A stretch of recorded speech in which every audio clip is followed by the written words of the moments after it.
নমস্কার, আমি আবার আজকে একটা ভিডিও করছি, শুনুন, ফলো করুন, ইউটিউবে দেখুন, সাবস্ক্রাইব করুন, সবাইকে শেয়ার করুন, আপনাদের মতামতটা জানান, পুরো ভিডিওটা শুনুন। আমি প্রতিদিনই একটা করে দিই। হ্যাঁ, প্রতিদিন দেওয়া হয় না, একদিন পরও হয়ে যায়, 2-3 দিনের পরও হয়ে যায়। যাই হোক, যখন এই ভিডিওটা দিই পরপরই ছাড়ার চেষ্টা করি, কিন্তু বেশিক্ষণের সময় নিই না, যাই আপনারা যাতে সুবিধা হয়। হ্যাঁ, যাই হোক, শুনুন ভিডিওটা, ভালো লাগবে। আমি জীবনের এক একটা দিক নিয়ে বলি। হ্যাঁ, আমি ভীষণ জ্ঞানী নই, কিছু নয়, কিন্তু বসে থাকি তো, তাই আপনাদের সঙ্গে একটু বকর করি। আর নানা রকম গল্প হয়, যদি কিছু হেল্প হয় সবারই। হ্যাঁ, যাই হোক, আপনারা আমার যে কাজের জন্য ভিডিওটা বানিয়েছি, আগের ভিডিওগুলো ফলো না করলে দেখতে পাবেন না। আমাকে হেল্প করুন, আপনাদের হেল্পটা আমার খুব দরকার। হ্যাঁ, যেটা আমি আমার কাজের সাকসেস পাই। হ্যাঁ, যাই হোক, আমি বলছি যে বসে আছি, তাও ভিডিও বলো না, কাজও নেই, অবসরও নেই। হ্যাঁ, কিন্তু যে রাঁধে সে চুলো বাঁধে, কিন্তু আমার তো কোনো কাজও নেই, বসে আছি, শুয়ে আছি, কিন্তু একটা ভিডিও বসে বসে করি, তাও মাঝে মধ্যে করতে পারি না। হ্যাঁ, বসে আছি, সবাই বসে আছি, ছেলেও বসে আছে, স্কুল যায় না, মোবাইলে গেম খেলে। বড় বসে থাকে সারা দিন, ওই ঝগড়া করে, ঝাঁটি করে, বাইরে ঘুরতে যায়, নিজের মন মর্জি মতন থাকে, ওকে তো কিছু বলা যায় না।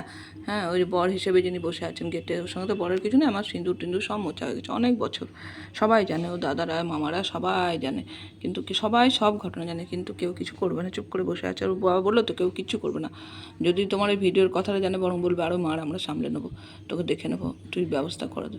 ওইসব এইরকম লোক তারা। ভাবুন তুই, আমার এখনও সেটা বিভীষিকা লেগে আছে ওর বাবা বলার পর থেকে একে।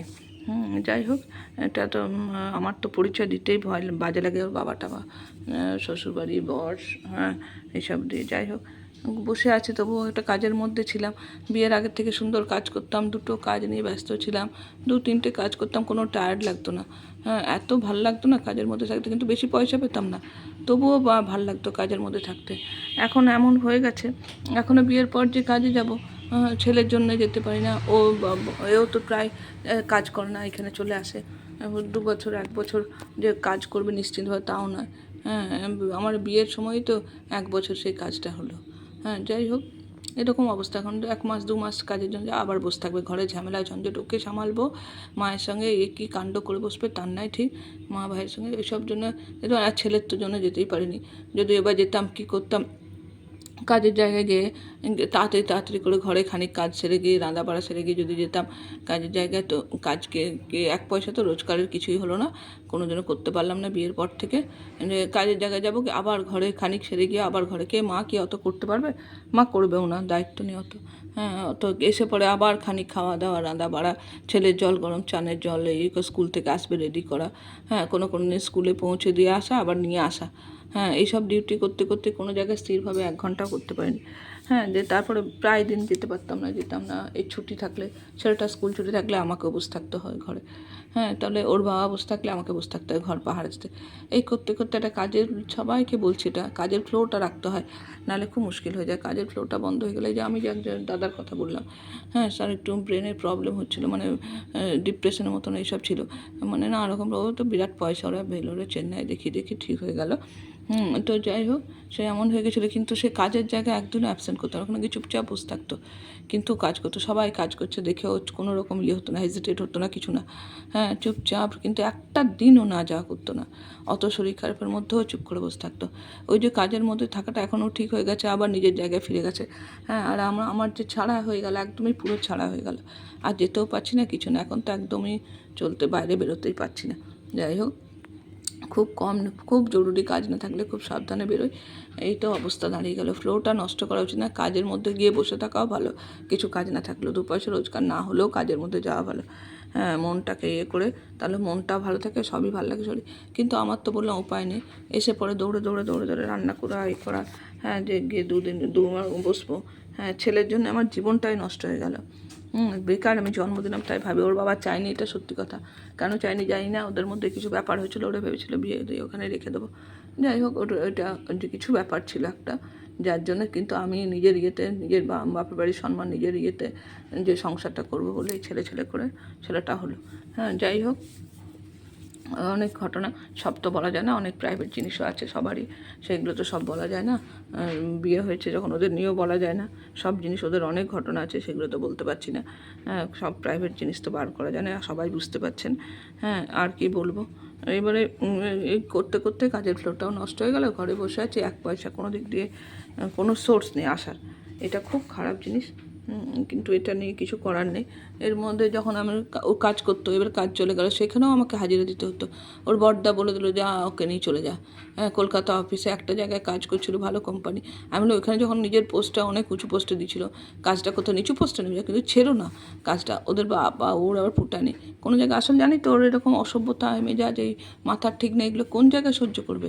কেউ সহ্য করবে না। যাই হোক, নিয়ে পরে ছেলেটা ঠিক ওরকম বললাম না, 95% বাবার মতনই হয়েছে, মানে কিচ্ছু বলার নেই, পড়াশোনা তো একবারে করেই না। যেটা নিয়ে আমি আরও বিছানায় পড়েছি। যদি সব রকম সবাই নিজের কাজ করতো তাহলে তো মানুষ সবাই সুস্থ থাকে। একটা তো ইয়েও হয়, একটা নেগেটিভিটি ঘরটার মধ্যে চলছে, মানে আমার বাপের বাড়িটা যা তা হয়ে গেল। এত সুন্দর ঘর, একটা পড়াশোনার ঘর, ভালো পরিবেশ, সেটাকে পুরো নষ্ট করে দিল এরা দুজনে মিলে। মানে চিন্তা করতে পারে না, এত বাজে রুটের একটা জায়গার, মানে ফ্যামিলির, মানে আমি বলতে পারছি না আর কি বলবো। যাই হোক, এটাই বলছি যে ওইখানে গিয়ে পড়ে, কলকাতা হেড অফিসে গিয়ে পড়ে, তাদের যে হেড ছিল, কি নিয়োগী না কি টাইটেল ছিল, তার কাছে বড়দা বললো আমাকে নিয়ে গেল টেনে, সেখানে পায়ে ধরে কেঁদে কেটে। তা সে নেবে না? একবার কেউ নেয়? হ্যাঁ, সেকেন্ড চান্স দিয়েছিল ওকে, সেকেন্ড চান্সটাও গেল। তিনবারের বার না, ওটা থার্ড চান্স ছিল মনে হয়। তিনবার আর কি নেয়? কেঁদে কেটে বলে কি লজ্জা, দেখুন কত করেছি, তার পরিস্থিতি এই দাঁড়িয়েছে আমার। হ্যাঁ, কি বলবো, মানে কিছু বলার নেই। কি মানে কোনো রকম ইয়েও নেই, তাও বলেছি ঠেলা করে দিই, টোটো করে দিই, কিছুতে না, আমার বয়সের কাছে আমি করবো না, ঘরে বসে ঝগড়াঝাটি, দখল করব, ঘর জমি নেবো, এইসব অবস্থা। হ্যাঁ, নিজের কাজও করে, খানিক ঘরে বসে বসে চাকরের কাজ করবে। আর বললাম তো, কাজের মাসিদেরকে নানা রকম নিজের সহানুভূতি আদায়ের জন্য আমাদের নিয়ে বলতে যাবে, তারাও তো হাসে, তারাও বলে দেয় লুকিয়ে লুকিয়ে। কি বোঝাবো? আর যা খুশি করুক। হ্যাঁ, আপনারা আমাকে একটু সাহায্য করুন, ওর ফ্যামিলির সঙ্গে পরিচয় হলে বলুন, আমাকে একটু মিউচুয়ালি ডিভোর্স, আমার টাকা পয়সা কিছুই চাই না, ভিক মেঘে খাবো তাও ভালো, কিন্তু এরকম ওই ফ্যামিলির সঙ্গে আমি লিঙ্ক রাখতে চাই না। হ্যাঁ, এত বাজে একটা ফ্যামিলি।